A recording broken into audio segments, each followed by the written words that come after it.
identidad, la marca de identidad que el kirchnerismo quiere instalar y construir a partir de la fórmula Fernández-Fernández. ¿Creen los mercados en esta idea de moderación o siguen temiéndole a Cristina Kirchner? Estamos con Luis Palma Cané, economista, especialista en mercados internacionales. Muchísimas gracias, Luis, por estar aquí. Por favor, Luciana, empezar. Luis, ¿cómo cayó la noticia de la fórmula Fernández-Fernández en los mercados? ¿Cómo piensan los mercados? Hay que hacerlo en dos etapas, ¿no? A ver. Y la primera etapa es el sábado, donde nos desayunamos todos, los que estamos en el mercado, los que no están en el mercado, los políticos, etcétera, y creó un grado de incertidumbre muy grande, porque era inesperado realmente. Sí, ¿no? sí. Entonces, un cisne negro fue. ¿Eh? Un cisne negro. Sí, un cisne negro en serio, ¿no? De los del libro. Sí. Todo el mundo esperaba, bueno, a ver eso, cómo reaccionan los mercados, y hoy fue el primer día. Sí. O sea, que no pensemos que lo que pasa hasta el primer día es el resultado final, o sea, la reacción final. ¿Cómo fue esta reacción hoy? Y la reacción fue al principio dura, porque los mercados empezaron mal para la Argentina, el dólar que perdía 50 centavos, los bonos argentinos que bajaban, los ADRs, pero digamos en niveles del 1 o 2% aproximadamente. ¿Eso es crítico o es...? No. No, pensando esto, crítico hubiera sido un 5 o 6%, digamos, ¿no? O sea, mi impresión es que por ahora el mercado es como que ya tenía el problema incorporado de Cristina de Kirchner. Porque acá lo que estamos discutiendo, los mercados, no soy politicólogo, lo que estamos discutiendo en los mercados no es Macri o kirchnerismo, digamos, es el populismo contra una economía ortodoxa, no porque es mala palabra, pero una economía más amigable de los mercados, sin regulación y sin corrupción, digamos, ¿no es cierto? Eso estaba incorporado. Entonces, la sorpresa de la designación de Alberto Fernández, sobre todo en los mercados internacionales, la gente que llama, y dice, un amigo mío político de Nueva York me comentaba, yo es la primera vez que veo que un vicepresidente designa a su presidente, ¿no es cierto? Y después el tema del cuestionamiento al personaje de Alberto, etcétera. ¿En qué estos referentes con los que usted habla de distintos fondos de inversión, me imagino que serán, de qué tipo, de qué lugares del mercado? Cuando dice usted los mercados... Y los mercados internacionales básicamente los que pesan son Estados Unidos y Europa, ¿no es cierto? Estados Unidos, Nueva York, Europa básicamente Londres y Frankfurt. Esos son los mercados que reaccionaron. Y cuando los mercados investigan un poco, ya lo conocían Alberto Fernández, entonces la pregunta que asomó el mismo sábado a la tarde, el domingo, no fue tanto digamos, cómo se conformaba esta fórmula, sino cómo era este personaje. Y un poco la pregunta era, hablan de la moderación de Alberto Fernández. Y la verdad que comparto el análisis de esta gente amiga de afuera, que de moderado no tiene nada. ¿En qué sentido? Porque si usted ve toda la trayectoria de Alberto Fernández, que la verdad que es un camaleón político, ¿no? Porque ha pasado desde Cavallo, Menem, Duhalde, Cristina, Néstor, bueno. Entonces, ¿por qué se considera que no es moderado? Porque él tiene una gran verborragia, digamos, tiene una gran charla, siempre responde. Pero si uno mira lo que pasó desde que él se fue del gobierno, vamos puntualmente, si no, no quiero hacer toda la historia para atrás, pero tiene una inconsistencia muy grande, digamos, ¿no? Es lo que yo llamo, son militantes del poder, siempre tratan de estar en el poder. Ahora, digamos, ¿no? ahora sin embargo, a pesar de que esas fuentes con las que usted conversa, que representan a los mercados en Nueva York o en Europa, los mercados no reaccionaron exageradamente, con una preocupación exagerada. ¿Cómo se explica eso? Se explica porque ya estaba incorporado la ya estaba descontada esa incertidumbre. Descontado la incertidumbre por Cristina. Claro, entiendo. Esto le sumó un poquito más. Entiendo. Entonces, yo diría... Un marginal nuevo, pero ya estaba descontado. Claro, y bueno, al principio algunos esperaban una hecatombe. Porque la verdad que desde mi punto de vista no ayuda esto, yo desde afuera pienso que esto no termina acá, los políticos también piensan que esto no termina acá, la maniobra de Cristina, pero a lo que voy, la inconsistencia de Alberto Fernández es que habiendo sido funcionario de Kirchner, muy de la mano de Kirchner, las barbaridades que dijo de Cristina Fernández sus últimos 4 años. Han circulado por las redes profusamente. De que es deplorable, que no sirve para nada, que es patética. Y ahora estamos todos amigos. Esto es muy típico del peronismo. Esto es lo que generó más shock. Lo demás estaba descontado, claro. ¿no es cierto? Luis, se conoció hoy Florencia Donovan, periodista especialista en economía, hace una muy buena columna en la que detalla cuál es el equipo económico de Alberto Fernández.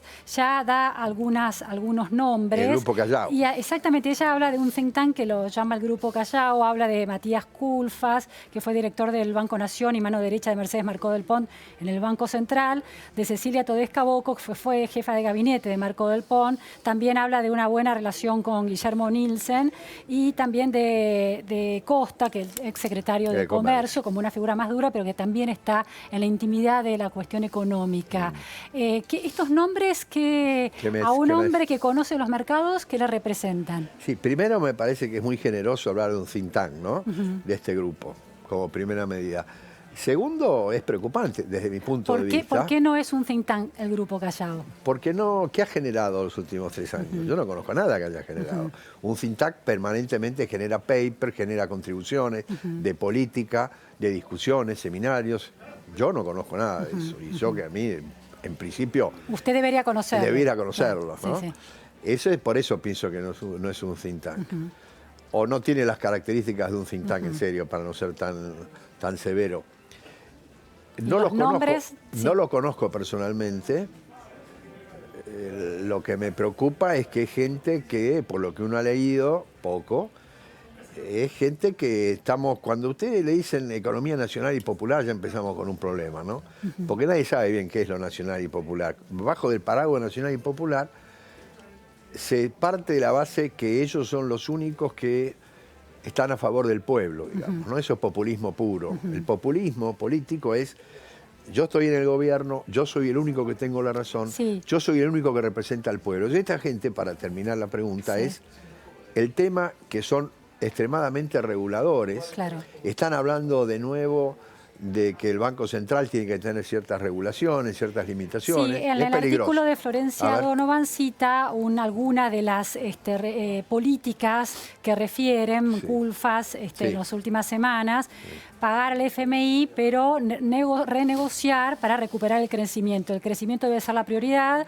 Después es muy crítico de la liberalización financiera, según Florencia Donovan, y un ok a las regulaciones para la liquidación de exportaciones y plazos para inversiones de extranjeros. Empezamos de nuevo con la misma historia. Esta gente no aprende nada, digamos. Todas esas regulaciones en el mundo hoy ya ni se estudian, ¿no es cierto? Porque si uno mira... La ventaja que tiene uno de estar en Sudamérica, digamos, y ser un país no muy desarrollado, esa es la verdad, uno tiene que mirar a los países que son la punta de lanza de la economía mundial, que son los primeros 20 países que, medidos por su Producto Bruto, generan el 80% del PIB mundial. Recordemos que hay 200 países, o sea que los 180 restantes solo generan una pequeña porción del producto.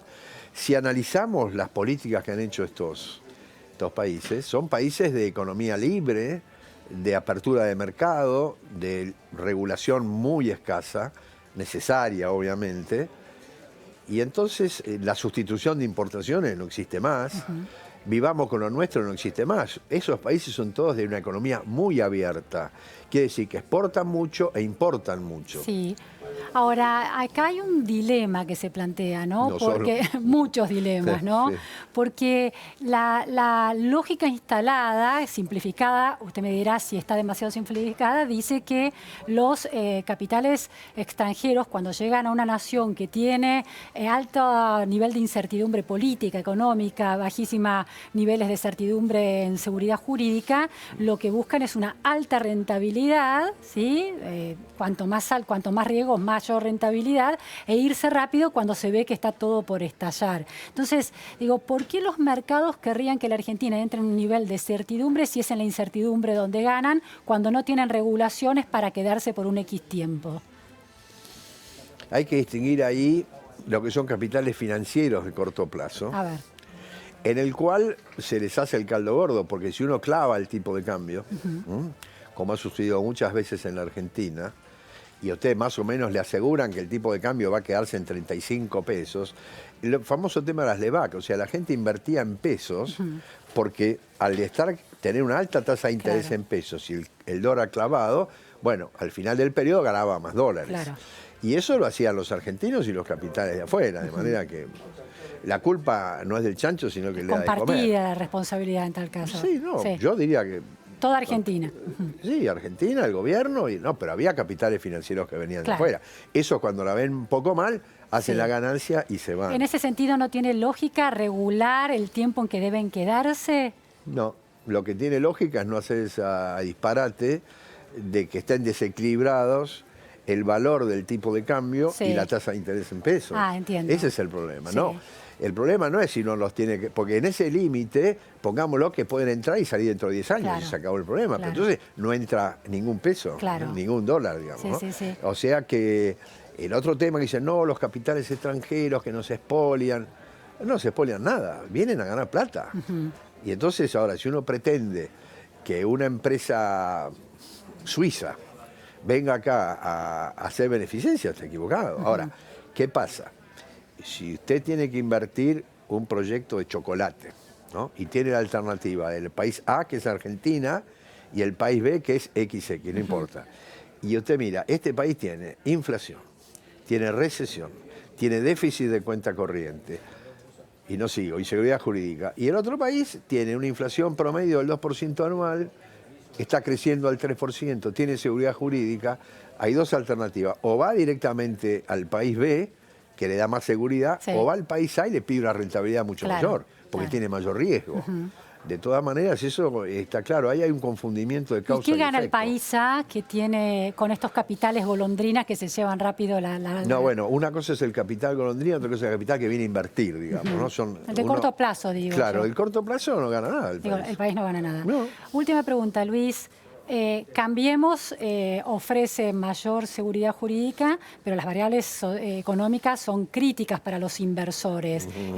Los mercados se enfrentan dos temores, el Cambiemos o el kirchnerismo. ¿No encuentran por dónde, podríamos decir? Es buena la pregunta de la grieta y el callejón del medio, ¿no? Claro.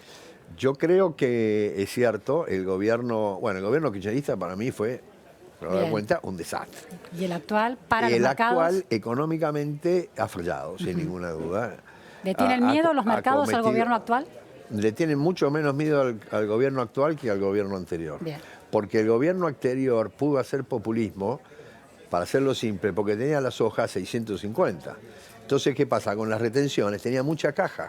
Al tener mucha caja, el gobierno puede decir, bueno, subsidio la luz, la electricidad, y eso es populismo puro también. Porque después, hacer populismo ahora, el gobierno, si llega al poder el kirchnerismo, está claro que no va a poder hacer populismo, porque sin dinero revienta. Soja, el modelo revienta mucho. $300 es otra cosa. Exactamente. Muchísimas gracias, Luis Palma Cané, por estas precisiones con mucho sentido concreto y práctico. Bueno, nos vamos a un corte, enseguida volvemos.